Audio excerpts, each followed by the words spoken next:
Welcome to Senior Spotlight number 13. This is Mary Cordova with Concierge Care Advisors, and I'm here with two of our doctors from our Senior Advisor Board, Dr. Ferris and Dr. Moraes. Thank you for coming, gentlemen, again. Thank you. Happy New Year. Happy New Year Happy to you New guys. Year. We made it. Yes. Happy 2025. 2025. That seems weird to say, but we're here. Y2K and a quarter. Yeah, there you go. So we're going to talk today about resolutions. And we all know that a lot of people make New Year resolutions. Some keep them, some don't. They say statistically at the gym, most people that sign up for the resolution aren't even there until the end of February, if you can believe that. I don't want to be one of those people. I just signed up about 5 days ago. Awesome. So I'm going to be committed to doing it year round. So I just wanted to open the floor and thank you guys so much for coming today. And you guys have so much to offer us, to talk to us about being healthy, what that looks like on the cardiovascular side, on a physician side, how that can help us with our brains, our activity, and just being more social and living in the moment. So I'd like to just open the floor. You both have shared with me in the past about just doing more than you did last week or more today. Maybe not looking at it as being a rigid exercise, but just being more active. So if you guys can both talk a little bit about being more active and how that helps the brain health, that would be great. Let's start with you, Dr. Ferris. Okay. Well, I think we could talk about this all day into next week. And I think staying physically active is key. And I think no matter what perspective you look at it, whether the lens is cognitive, I think whether it's behavioral, I think whether you look at it in any other part of the body, it's key. The one place it may not be king or queen would be necessarily weight loss, because you do need to look at nutrition, or really specifically your calories, right? But I think central is staying physically active. And I've really gotten away from using the word exercise for years, because I think that's not the solution. I don't think that's the wrong answer.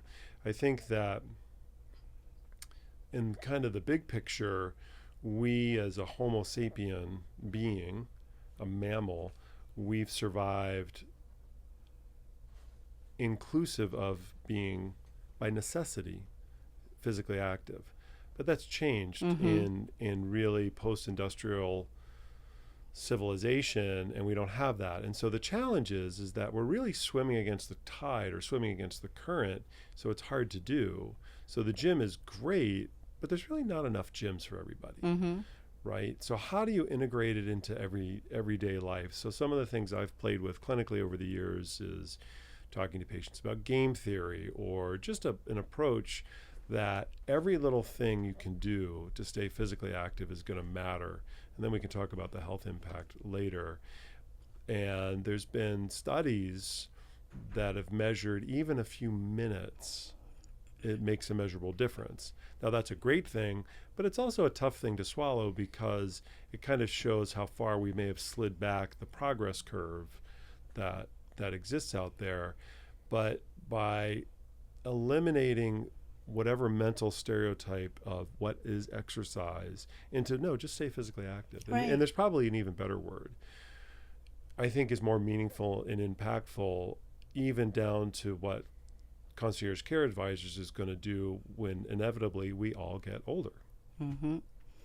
Well, and I shared with you guys off camera that you have always looked at this as just getting out and doing more than you did yesterday or last week, and not always looking at it as the exercise piece.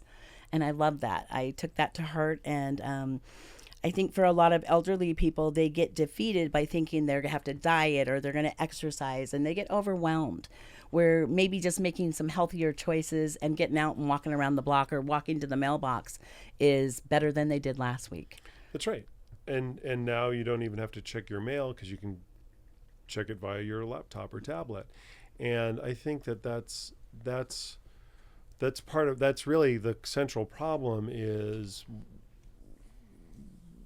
our accomplishments have created convenience, but that's not necessarily Sedentary. good for the body. Absolutely. Right? It promotes a sedentary lifestyle. Yes. So it really requires almost at a societal level shift in thinking to turn the ship around in terms of looking at it from the big picture, but also the individual level of what can I do for me? Well, I can just be more physically active, whether that's I'm going to take the stairs instead of the elevator.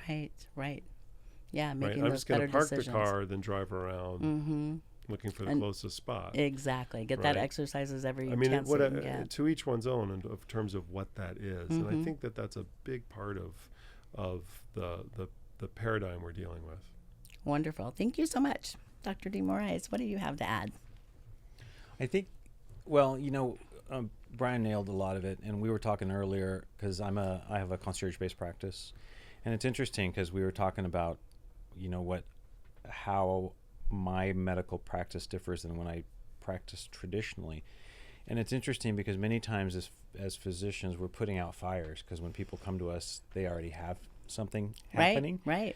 And if we could focus on prevention, it would really change the game on how quality of life improves. I may not be able to make you live longer, but at least I can give you better quality of life while you're alive and vertical. And it starts with, for me, just a basic conversation of what drives you, what are your goals, what are the things that you do not like doing? Because if I try to get you to swim and you don't like water, it's never going to happen. Right.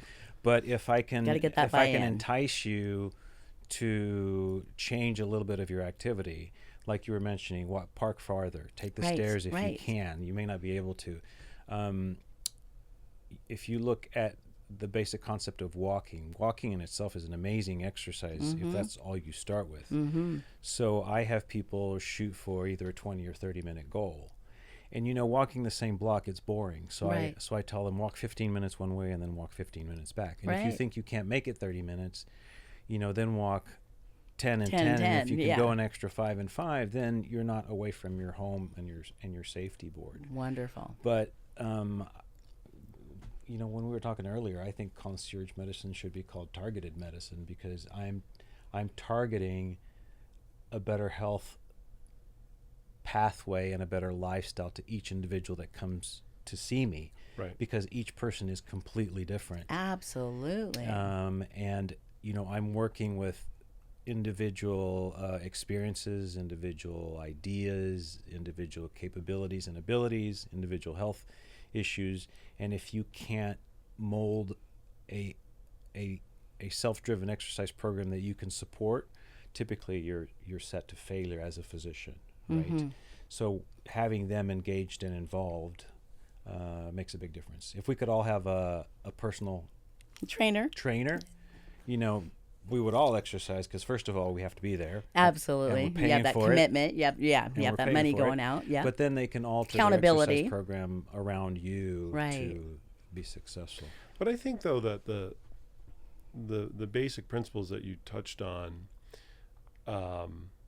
especially from the standpoint of the physician's practice, when we were in med school, I'm sensing this is a generational change in terms. We talked about quantity of life versus quality of life. We also talked about wants and needs. What is that? What does your patient want versus what do they need? Well, they need to be more active. They want a balance, their vision of balance of quantity of life or quality of life, or they want you to fix something.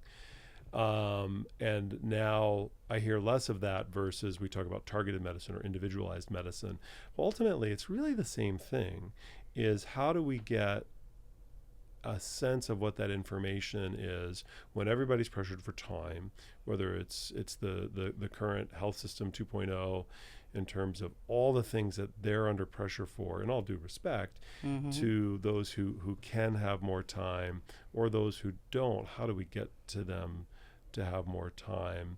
And in my career, I feel like I've seen it march upstream to even the pre-medical level of what can be done that's going to have a positive impact on their overall health system, and is or health status. That's really a benefit for everybody. Mm-hmm.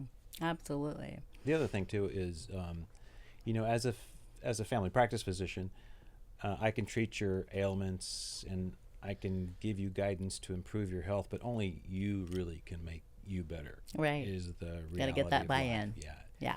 Because I'm a true believer that we all have a genetic makeup and we can only live so long. I think we're pushing the envelope of what historically we all have lived, but that comes with some aches and pains and elements unless we really get engaged in physical activity. And for me, label advanced age, elderly, geriatric care, whatever you may call it,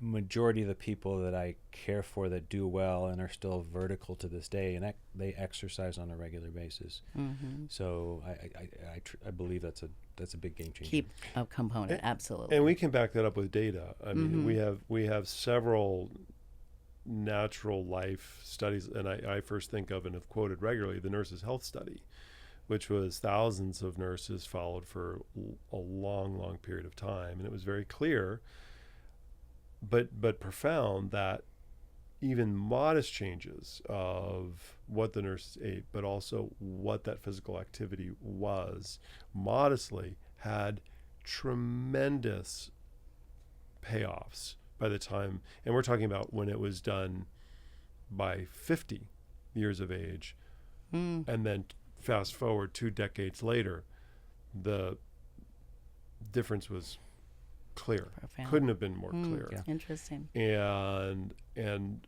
no matter how you start looking at physical activity, particularly the earlier it is, the outcome, and I think from the health professional perspective, whether you're looking at it from a public health perspective, a populational health perspective, or the individual, is what matters to the patient, the individual.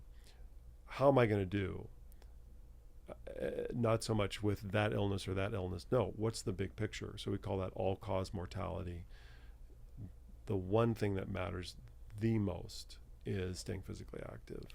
And we can measure that. And we can measure that now in ways that are more accessible, maybe not perfectly accurate, than ever before, right? You can do it with smart rings and watches and all kinds of devices that are now available to the individual. You don't need to go to a specialized lab. You can start seeing that. And if that helps motivate, that's great. It's absolutely fantastic because you can see it, you can measure it. So that may be a tool to start trying to swim against the tide or the current rather effectively. Absolutely.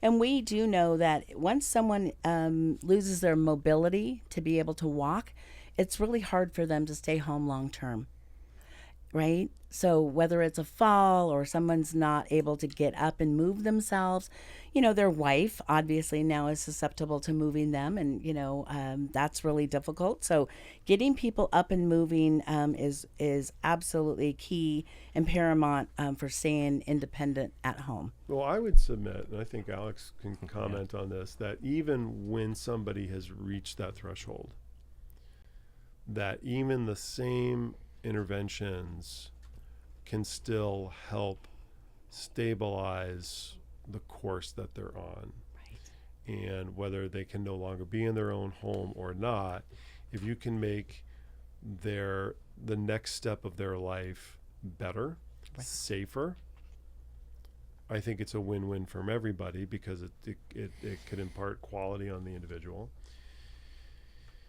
It can impart safety on the facility because they're not as worried about Falls and injury, right, or medical decompensation or whatnot. So I'm a big believer, but it's how we do it that I think is the key. It's not a boot camp.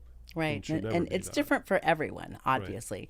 And I think you guys both mentioned quality versus the quantity of how long we're going to be here. Right, and I think the new term for that is health span. Health span, But, yeah. but it's quantity of life versus quality of life. And you and I were talking about this the other day, that there's a book that came out in the mid-90s by I think he was a cardiac surgeon named Sherwin Newland. And it was a bestseller. And it was a very profound title, big black and white letter covering how we die. Mm. And I had the privilege of hearing his commencement address when I graduated medical school. And I had read the book, and the reality is that most of us want to be here and then be gone. But the truth is that that's not what happens. Right. It happens in phases, or to be even more banal, in pieces. And that's the hard part. And I think I think we could do a better job, not only as from the health system perspective, but even from a social perspective, of recognizing that. That in turn can be somewhat motivating to say, I don't want to do that. Yeah.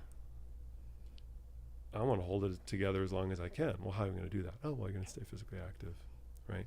Think about what you're going to eat better. Those are going to have profound impacts. Absolutely. I come from a family of diabetes. My dad lost a leg, and when he decided to come off kidney dialysis, he was in fear of losing his second leg. Sure. It had gone gangrene already, but he was still working, only at 76 years old. And so, yes, you're absolutely right. When we reflect on that, it's like talking to my sisters. It's like, do you really want to lose a limb? So I think history, your genes have a lot to do with it. And then also just looking at other people's morbidity and their passing, and then not wanting to follow that as well. But I think also that we're getting to the point of technical sophistication where we can turn that on its head and say, your genes in this environment are doing blank. And in some ways that's a little less morbid and a little less fatalistic, because then you can say, this is who I am, right, and this is what these influences. It's not that it's wrong with me, it's that this interface is affecting me in this way. It's a little bit more neutral, it's a little bit more palatable, in my opinion, right. Because you could easily then say, look, this lifestyle is affecting your metabolic makeup based on your genetic profile in the following way, and this is how we can influence it by choices, right? And hopefully you're from a social perspective able to have opportunity, because I don't think everybody does, make those changes, right? Yeah, absolutely.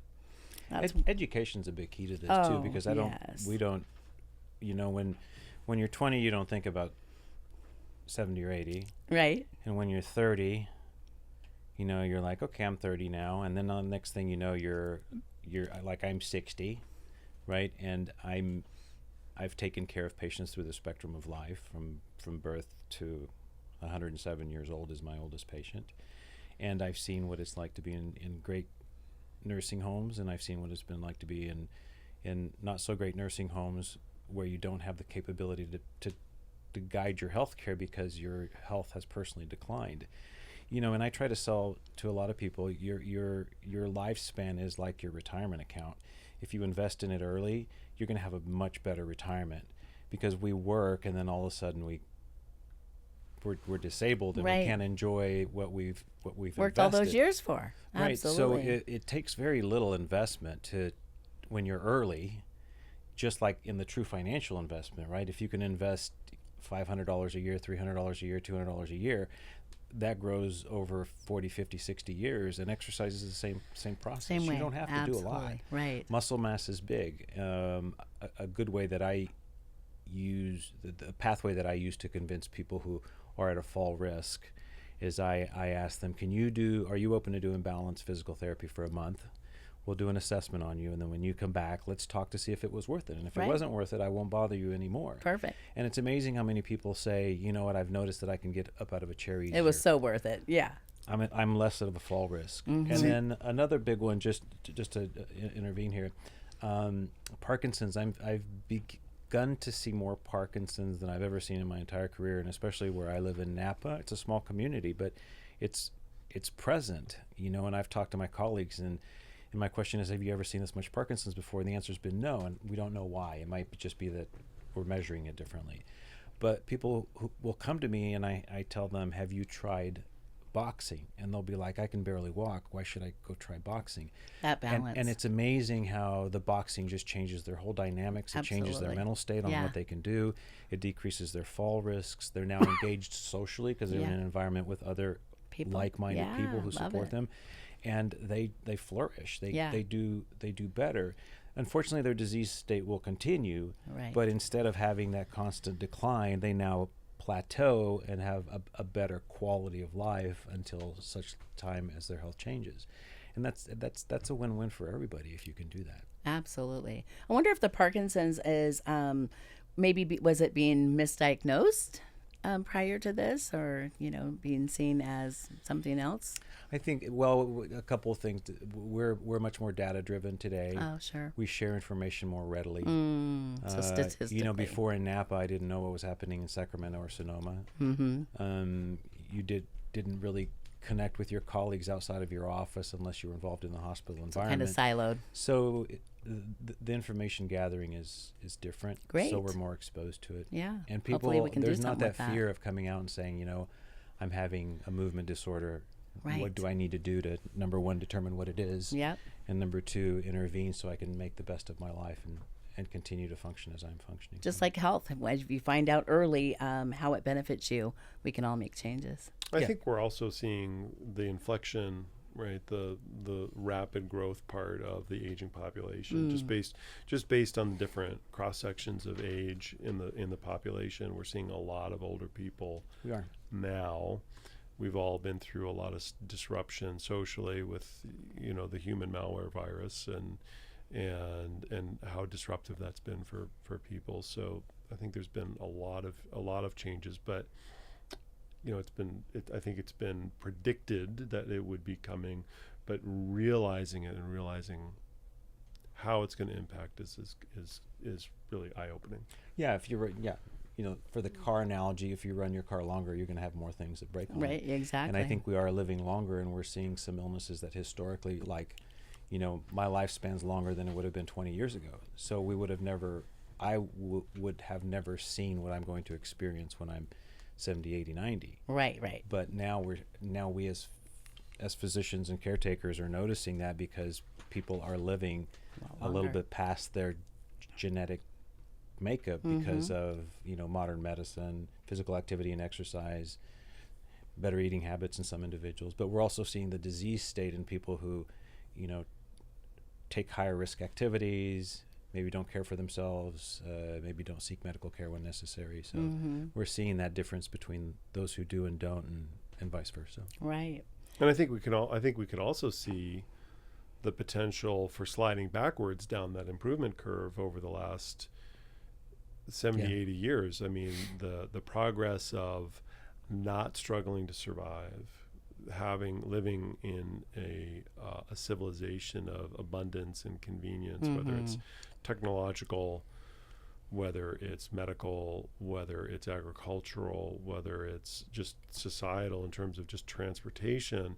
You don't have to do as much, but if you don't lay those early foundations, you could slide back down that curve.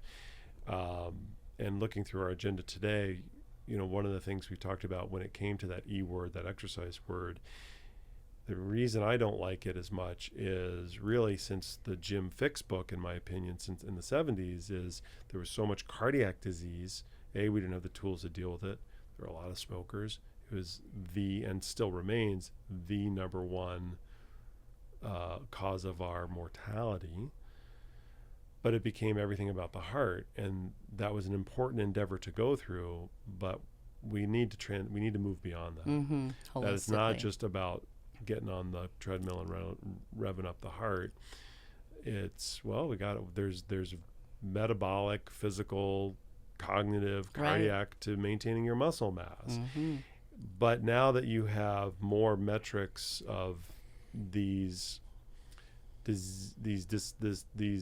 age-related illnesses and disorders happening earlier and earlier in life, whether that's because we're more sedentary, whether we're heavier, whatever it is, for some they risk sliding back down that curve, where it didn't take much, again, in the last few years to see life expectancy in this country fall. Mm-hmm. And despite, the fact we spend more than anybody per capita on healthcare, there's, it's not that the system is bad. They're trying really hard. I mean, there's really good people trying to do really important, good things, but it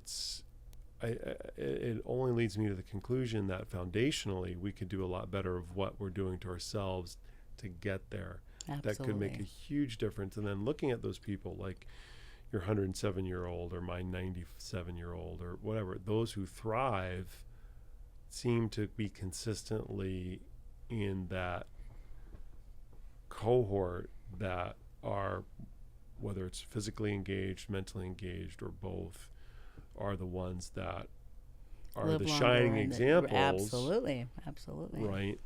And so that's my perspective. By the way, my 107-year-old was of Greek descent. Greek. Wow. So That diet, Mediterranean. the diet, yep, the exercise, absolutely. the walk everywhere. Yeah. That's what I love Right. it. he had spent his whole life doing. When you look at historical pictures, it was Wonderful. beautiful. Yeah. Well, we've talked a lot about health and exercise and just being aware of that. And now I would like to talk about how the fitness helps the brain stay young and healthy and aware. And I think talking about some brain exercises, about maybe it's social engagement, mental stimulation. Talk a little bit about that. And we saw that a lot with COVID, right? When people were isolated for 3 or 4 years. And, their cognition may have declined because they weren't as social, weren't getting out as much, not engaging. And so I think a lot of that brain health also stems by being social and engaging and keeping the brain healthy. So talk a little bit about that. The the most torturous thing I think. Where do you want to start? I think the most torturous thing you can do to any living being is totally isolate them. Yes, yes. If there's enough studies going back through, World War II and World War I that shows what deep isolation does to individuals, and we can see it. I've seen it in nursing homes over and over and over again for multiple reasons, and how people thrive in not only their mental state, but their physical state changes when they're out of that environment and they're supported. Yeah. People are like flowers. If you nourish them and They water them, they really flourish and they grow. do. Irrespective of whether you have normal cognition or whether you have dementia. Absolutely. It really doesn't. The touch, the visit. Oh my gosh, you're bringing my passion. And touch therapy is actually a therapy. Yeah. For my hospice, we have one of our people that cares for them, and one of the things she does is she does hand massages. She used to be a massage therapist, and it's interesting how people light up. Yes. Or if you do music therapy. Yes. So all those things make a big difference in how people, thrive with care and support. Absolutely. So it's really neat. That touch is so important. I don't even know where to begin to say where does physical activity or exercise or anything that directly engages the brain matters. I think we're learning more. I think that all the variables that have led and continue to lead into this kind of next phase of discovery, whether it's genetics, imaging, physiology, metabolic health, wearable devices, the data that we're going to acquire and the insights are going to be amazing. I think you can begin with that a measure of fitness, or the measure of fitness, is metabolically your VO2. How much oxygen with each breath are you consuming, right? The atmosphere is about 21%, 20% oxygen. So with each breath, you're going to use some based metabolically, and you're going to breathe it out, and you're also going to breathe out the carbon dioxide from aerobic metabolism. Well, it used to be you'd have to go to a lab, and you'd have to breathe and you can still do this. You put a mask on and pinch your nose and breathe into the thing while you're on the treadmill or riding the bike or whatever, and you can measure it. Well, there's indirect measures that are trying to assess that, again, through these wearable devices. And when you look at the population in terms of how they do based on that number, those towards the bottom fall off a cliff compared to those towards the top. And that's excluding the elites on the top, who are the top, right? The small percentage. And that's all-cause mortality, which means all-cause everything, which means no matter what it is, Right. not just cognitive or dementia, but it's everything, including cardiovascular diseases, cancer, neurodegenerative, et cetera, they do better. So it's beyond a shadow of a doubt, and that's where I kind of circle back to, but that's a preclinical or a pre-health system thing. I think it should be encouraged and measured and so on and so forth, but I think it's also an individual thing. Now, why does that do that?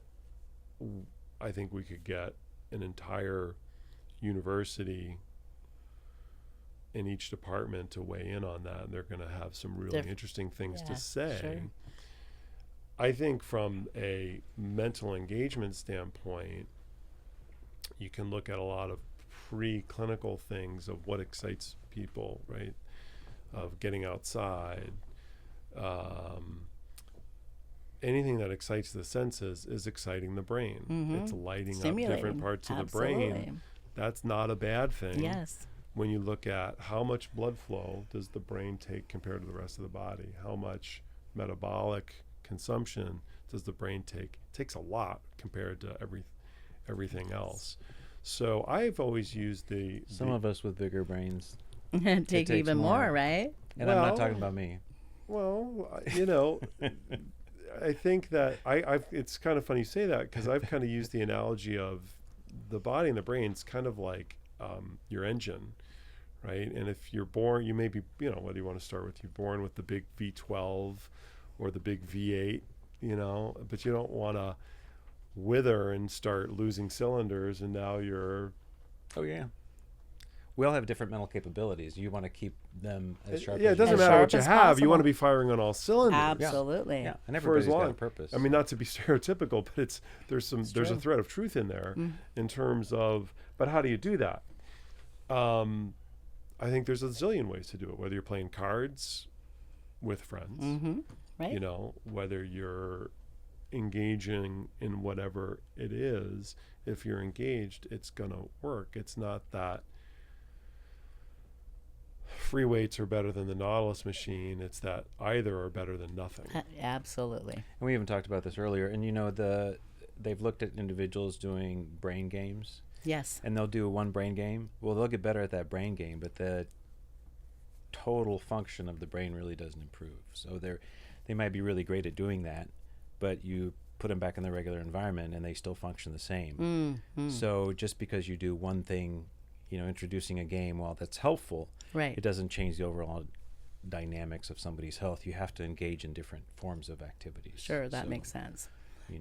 So it's a great reason to tell your spouse that you can be involved in lots of different activities. Yes. Exactly. Yeah. And get away with it. And get away with it. Absolutely. And get away with it. I wrote down something that helpful. when we were talking about breaths, it's not how many breaths that you take, it's the moments that take your breath away. So that's something I have hanging on my wall. But yeah. I get it. You get it? Perfect. Yeah. Well, Brian was talking about VQ quotient, and if you look at, you can look this up anywhere, and people are like, well, I've got to do really this or I've got to do that. If you look at the VQ quotient of walking, it's pretty amazing. Yeah. Yeah. Now you have to walk at a little bit of a speedy rate, right? But it has one of the best. Or longer. Yeah, or longer. Yeah, longer. It has one of the best VQ quotients for just survivability, improving quality of life. Right. If you're trying to achieve an athletic state, that's different. Sure, right? exactly. But we're talking about what can I do to make my time in this world while I'm vertical better, and walking is one of the most amazing things. You should add some kind of weight exercise in there at least one day a week. It doesn't have to be much, but those two things, and we always get back to the socialization. That's really important, unless you're a person who doesn't like people, then, Right. then don't socialize. Exactly. Right? But otherwise, it's fabulous. Perfect. Well, thank you for the recap. I think the one thing we know is do something, be social, be active, get out with your friends. And thank you, gentlemen, for coming to episode 13 of the Senior Spotlight Happy New in Year. Health, and Happy New Yep, Year. Happy New Year. Happy New Year It's a to great you too. 25. Yes.